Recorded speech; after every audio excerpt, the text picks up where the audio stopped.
we're a geospatial intelligence company. We take a broad range of unique data sets, and then we use these as inputs into a range of different models that basically outputs AI-driven insights on the retail industry.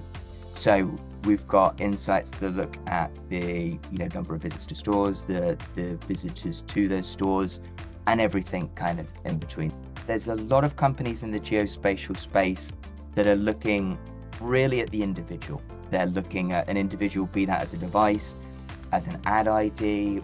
That's not what we're about. We're not about the individual and insights there. We're about the insights to the store. So the key industries that we work with are retail, real estate, and finance. The data sets that we currently have available on Dewey are store visits. Now, this is a individual sort of counts to stores on an hourly, daily, and weekly level, and store visitors. And this is an analysis of those visitors on a sort of demographic level, psychographic level, as well as a few sort of insights around cross-shopping as well. We use a veritable panoply of different data sources in our models. This is just a handful of them. When I talk about location data, I'm talking about GPS signals from mobile devices. Now, we access this data, we purchase this data from multiple providers. This originates from data from mobile apps, so it all comes down to that mobile device level. Because we've got multiple providers, we've got a huge sample. We get this data from SafeGraph, which is also available on the Dewey data platform. We have access to a data source that is basically data from hardware in stores.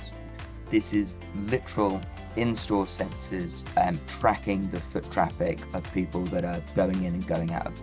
We've partnered with TransUnion, who've basically taken the United States, divided it up into ZIP+4s, and for each individual ZIP+4, they've provided a profile of the people that live there. When it comes to retail, the key use cases are around store operations, optimizing staff, optimizing stock, making sure they don't under or over account for either of those.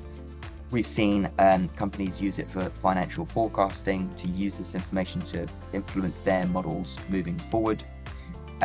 We've seen them use it for site selection use cases and for competitive benchmarking. When it comes to real estate, this is all around kind of making sure that they've got the best tenants for that location. So if they've got a vacant retail lot, how do they optimize and expedite prospecting so they're not wasting their time on people who wouldn't really work in that location. Finally, the financial industry is something that we've just sort of moved into in the last year.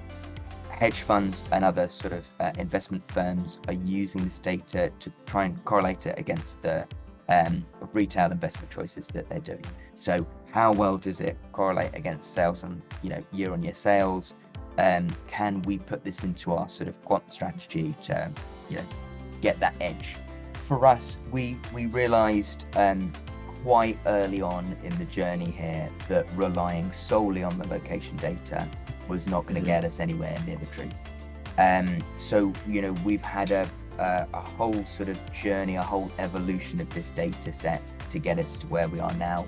And the real thing here is just using one AI. I mean, machine learning, the models that we've got in that we're using are absolutely key and crucial to what we're doing here. But also feeding those sort of models, feeding the AI with as much data, with as much sort of signals as possible.